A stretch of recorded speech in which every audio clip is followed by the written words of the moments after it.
ഉൽപ്പത്തി അധ്യായം 22. അബ്രാഹത്തിൻ്റെ ബലി. പിന്നീടൊരിക്കൽ ദൈവം അബ്രാഹത്തെ പരീക്ഷിച്ചു. അബ്രാഹം അവിടുന്ന് വിളിച്ചു, ഇതാ ഞാൻ. അവൻ വിളി കേട്ടു. നീ സ്നേഹിക്കുന്ന നിന്റെ ഏകമകൻ ഇസഹാക്കിനെയും കൂട്ടിക്കൊണ്ട് മോറിയ ദേശത്തേക്ക് പോവുക. അവിടെ ഞാൻ കാണിച്ചു തരുന്ന മലമുകളിൽ നീ അവനെ എനിക്കൊരു ദഹനബലിയായി അർപ്പിക്കണം. അബ്രഹാം അതിരാവിലെ എഴുന്നേറ്റ് കഴുതയ്ക്ക് ജീനിയിട്ട് 2 വേലക്കാരെയും മകൻ ഇസഹാക്കിനെയും കൂട്ടി ബലിക്ക് വേണ്ട വിറകും കീറിയെടുത്ത് ദൈവം പറഞ്ഞ സ്ഥലത്തേക്ക് പുറപ്പെട്ടു. 3-ാം ദിവസം അവൻ തല ഉയർത്തി നോക്കിയപ്പോൾ അകലെ ആ സ്ഥലം കണ്ടു. അവൻ വേലക്കാരോട് പറഞ്ഞു, കഴുതയുമായി നിങ്ങൾ ഇവിടെ നിൽക്കുക, ഞാനും മകനും അവിടെ പോയി ആരാധിച്ചു തിരിച്ചു വരാം. അബ്രഹാം ദഹനബലിക്കുള്ള വിറകെടുത്ത് മകൻ ഇസഹാക്കിന്റെ ചുമലിൽ വെച്ചു. കത്തിയും തീയും അവൻ തന്നെ എടുത്തു. അവർ ഒരുമിച്ച് മുമ്പോട്ട് നടന്നു. ഇസഹാക്ക് തൻ്റെ പിതാവായ അബ്രാഹത്തെ വിളിച്ചു. പിതാവേ. എന്താ മകനെ? അവൻ വിളി കേട്ടു. ഇസഹാക്ക് പറഞ്ഞു, തീയും വിറകുമുണ്ടല്ലോ, എന്നാൽ ദഹനബലിക്കുള്ള കുഞ്ഞാടെവിടെ? അവൻ മറുപടി പറഞ്ഞു, ബലിക്കുള്ള കുഞ്ഞാടിനെ ദൈവം തന്നെ തരും. അവരൊന്നിച്ചു മുന്നോട്ട് പോയി. ദൈവം പറഞ്ഞ സ്ഥലത്തെത്തിയപ്പോൾ അബ്രഹാം അവിടെ ഒരു ബലിപീഠം പണിതു. വിറക് അടുക്കി വെച്ചിട്ട് ഇസഹാക്കിനെ ബന്ധിച്ച് വിറകിനു മീതെ കിടത്തി. മകനെ ബലി കഴിക്കാൻ അബ്രഹാം കത്തി കയ്യിലെടുത്തു. തൽക്ഷണം കർത്താവിൻ്റെ ദൂതൻ ആകാശത്തു നിന്നും അബ്രഹാം, അബ്രഹാം എന്ന് വിളിച്ചു. ഇതാ ഞാൻ. അവൻ വിളി കേട്ടു. കുട്ടിയുടെ മേൽ കൈവയ്ക്കരുത്, അവനെ ഒന്നും ചെയ്യരുത്. നീ ദൈവത്തെ ഭയപ്പെടുന്നുവെന്ന് എനിക്കിപ്പോൾ ഉറപ്പായി. കാരണം നിന്റെ ഏകപുത്രനെ എനിക്ക് തരാൻ നീ മടി കാണിച്ചില്ല. അബ്രഹാം തലപൊക്കി നോക്കിയപ്പോൾ തൻ്റെ പിന്നിൽ മുൾച്ചെടികളിൽ കൊമ്പുടക്കി കിടക്കുന്ന ഒരു മുട്ടാടിനെ കണ്ടു. അവൻ അതിന് മകനു പകരം ദഹനബലി അർപ്പിച്ചു. അബ്രഹാം ആ സ്ഥലത്തിന് യാഹ്വേയിരെ എന്ന് പേരിട്ടു. കർത്താവിൻ്റെ മലയിൽ അവിടുന്ന് വേണ്ടത് പ്രദാനം ചെയ്യുന്നുവെന്ന് ഇന്നുവരെയും പറയപ്പെടുന്നു.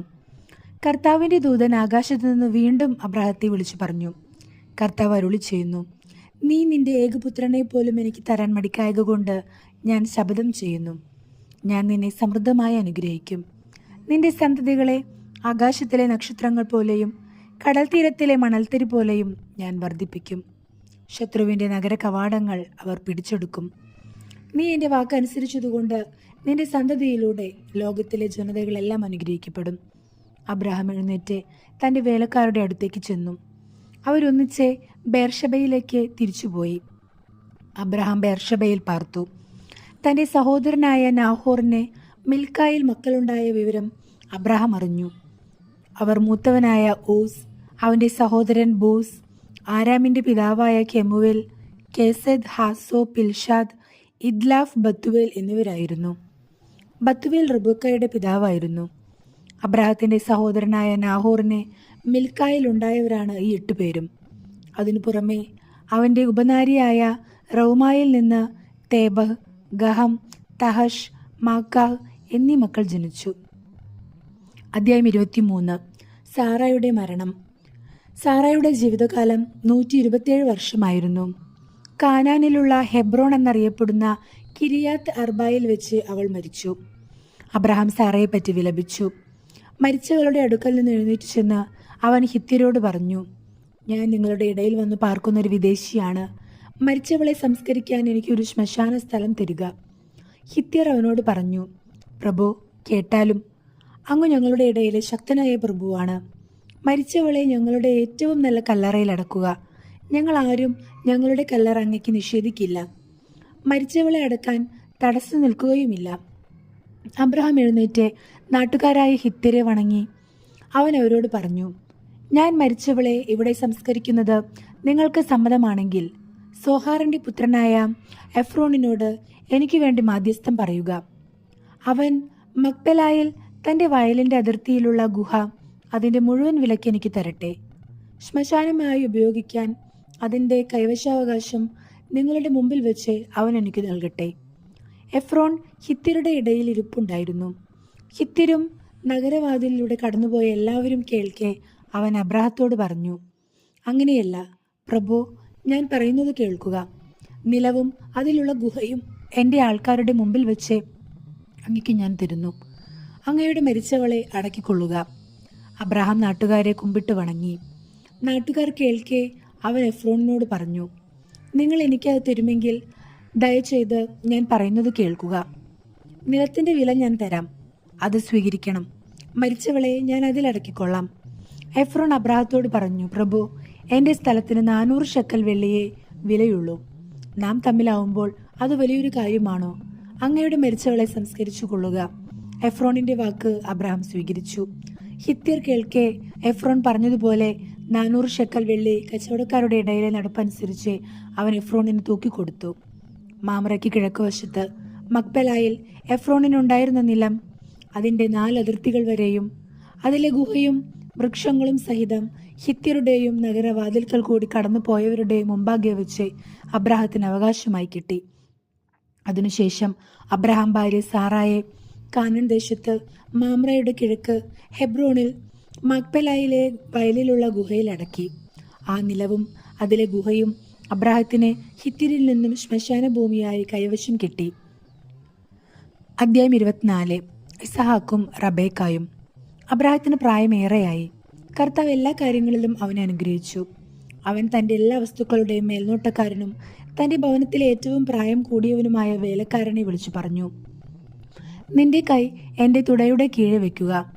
ഞാൻ പാർക്കുന്ന ഈ നാട്ടിലെ കാനാന്യരുടെ പെൺമക്കളിൽ നിന്നും എൻ്റെ മകന് ഭാര്യയെ തിരഞ്ഞെടുക്കുകയില്ലെന്ന് ആകാശത്തിൻ്റെയും ഭൂമിയുടെയും ദൈവമായ കർത്താവിൻ്റെ നാമത്തിൽ നിന്നെക്കൊണ്ട് ഞാൻ സത്യം ചെയ്യിക്കും. എൻ്റെ നാട്ടിൽ എൻ്റെ ചാർച്ചക്കാരുടെ അടുക്കൽ പോയി അവരിൽ നിന്നും എൻ്റെ മകൻ ഇസ്ഹാക്കിന് ഭാര്യയെ കണ്ടുപിടിക്കണം. അപ്പോൾ ദാസൻ ചോദിച്ചു, ആ സ്ത്രീക്ക് എന്നോടുകൂടെ ഈ നാട്ടിലേക്ക് പോരാൻ ഇഷ്ടമില്ലെങ്കിലോ? അങ്ങ് വിട്ടുപോകുന്ന നാട്ടിലേക്ക് അങ്ങയുടെ മകനെ ഞാൻ കൊണ്ടുപോകണമോ? അബ്രഹാം പറഞ്ഞു, എൻ്റെ മകനെ അങ്ങോട്ട് കൊണ്ടുപോകരുത്. എൻ്റെ പിതാവിൻ്റെ വീട്ടിൽ നിന്നും ചാർച്ചക്കാരിൽ നിന്നും എന്നെ പുറത്തു കൊണ്ടുവന്നവനും എന്നോട് സംസാരിച്ചവനും നിന്റെ സന്തതികൾക്ക് ഈ ഭൂമി ഞാൻ തരുമെന്ന് വാഗ്ദാനം ചെയ്തവനുമായ ആകാശത്തിൻ്റെ ദൈവമായ കർത്താവ് തൻ്റെ ദൂതനെ നിനക്ക് മുമ്പേ അയക്കും. നീ അവിടെ നിന്നും എൻ്റെ മകനൊരു ഭാര്യയെ കണ്ടെത്തുകയും ചെയ്യും. എന്നാൽ ആ സ്ത്രീക്ക് നിന്നോട് കൂടെ പോരാൻ ഇഷ്ടമില്ലെങ്കിൽ എൻ്റെ ഈ ശപഥത്തിൽ നിന്നും നീ വിമുക്തനാണ്. എൻ്റെ മകനെ അങ്ങോട്ട് തിരികെ കൊണ്ടുപോകരുതെന്ന് മാത്രം. തൻ്റെ യജമാനനായ അബ്രാഹത്തിൻ്റെ തുടയ്ക്കു കീഴെ കൈവച്ച് ഭൃത്യൻ സത്യം ചെയ്തു. അനന്തരം ഭൃത്യൻ യജമാനന്റെ ഒട്ടകങ്ങളിൽ 10 എണ്ണവും വിലപിടിപ്പുള്ള ധാരാളം വസ്തുക്കളുമായി പുറപ്പെട്ടു. അവൻ മെസൊപ്പൊട്ടാമിയയിൽ നാഹോറിന്റെ നഗരത്തിലെത്തി. വൈകുന്നേരം സ്ത്രീകൾ വെള്ളം കോരാൻ വരുന്ന സമയത്ത് അവൻ ഒട്ടകങ്ങളെ പട്ടണത്തിന് വെളിയിൽ വെള്ളമുള്ളൊരു കിണറിനടുത്ത് നിർത്തി. അനന്തരം അവൻ പ്രാർത്ഥിച്ചു, എൻ്റെ യജമാനനായ അബ്രാഹത്തിന്റെ ദൈവമായ കർത്താവേ, ഇന്ന് എൻ്റെ ദൗത്യം അങ്ങ് വിജയിപ്പിക്കണമേ. എൻ്റെ യജമാനന്റെ മേൽ കനിയണമേ. ഞാനിതാ ഈ കിണറ്റുകരയിൽ നിൽക്കുകയാണ്. ഇന്നാട്ടിലെ പെൺകുട്ടികൾ വെള്ളം കോരാൻ വരുന്നുണ്ട്. നിന്റെ കുടം താഴ്ത്തിത്തരുക, ഞാൻ കുടിക്കട്ടെ എന്ന് പറയുമ്പോൾ, ഇതാ കുടിച്ചുകൊള്ളുക, നിങ്ങളുടെ ഒട്ടകങ്ങൾക്കും ഞാൻ വെള്ളം കോരിത്തരാം എന്ന് പറയുന്ന പെൺകുട്ടിയായിരിക്കട്ടെ.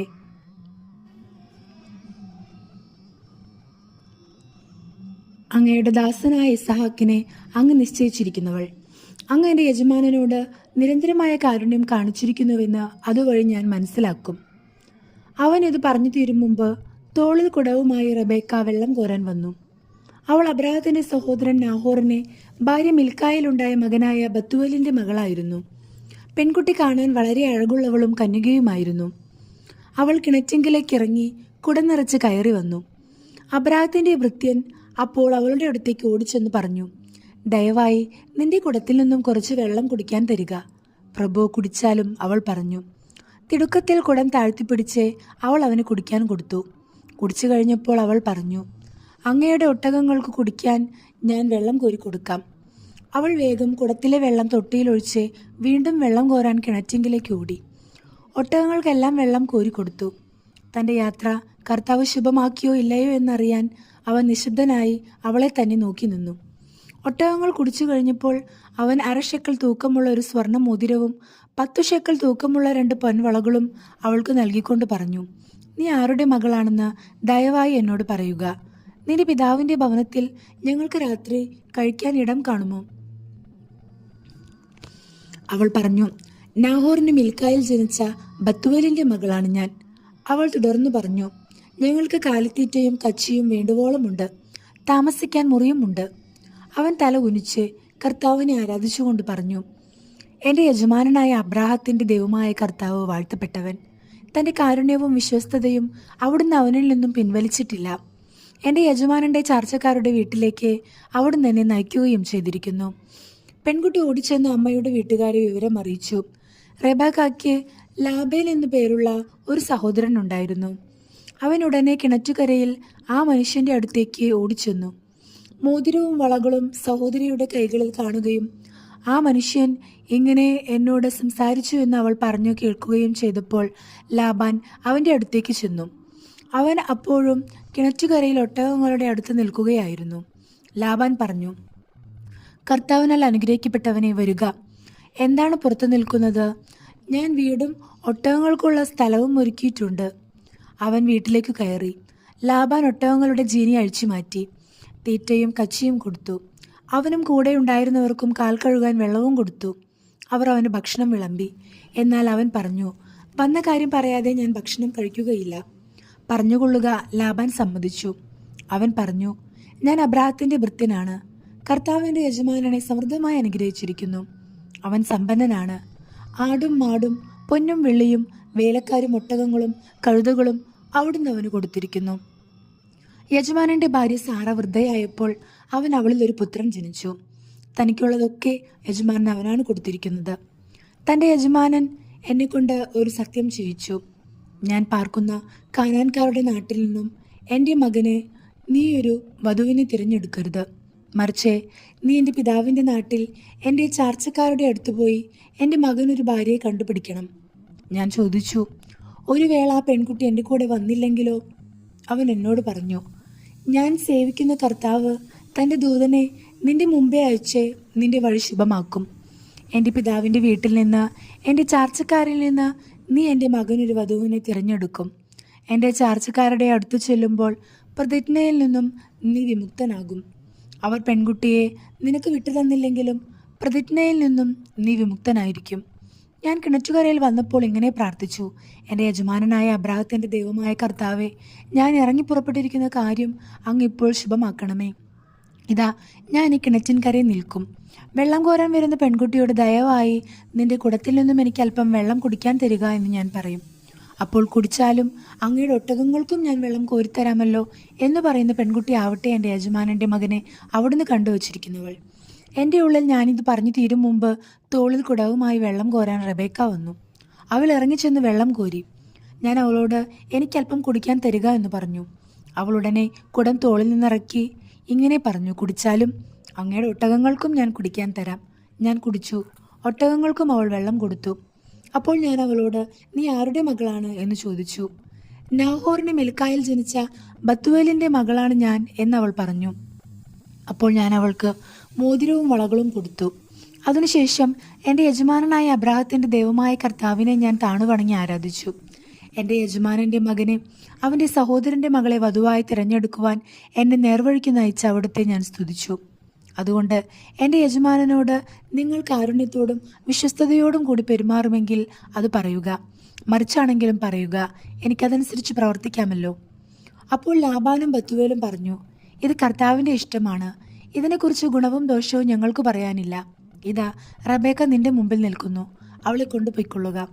കർത്താവ് തിരുവുള്ളമായതുപോലെ അവൾ നിന്റെ യജമാനൻ്റെ മകന് ഭാര്യയായിരിക്കട്ടെ. ഈ വാക്കുകൾ കേട്ടപ്പോൾ അബ്രാഹത്തിൻ്റെ ഭൃത്യൻ താണു വീണ് കർത്താവിനെ ആരാധിച്ചു. അനന്തരം അവൻ പൊന്നും വെള്ളിയും കൊണ്ടുള്ള ആഭരണങ്ങളും വസ്ത്രങ്ങളും എടുത്ത് റബേക്കയ്ക്ക് കൊടുത്തു. അവളുടെ സഹോദരനും അമ്മയ്ക്കും വിലപിടിപ്പുള്ള സമ്മാനങ്ങളും അവൻ കൊടുത്തു. അവനും കൂടെ ഉണ്ടായിരുന്നവരും ഭക്ഷിക്കുകയും പാനം ചെയ്യുകയും ആ രാത്രി അവിടെ ചെലവഴിക്കുകയും ചെയ്തു.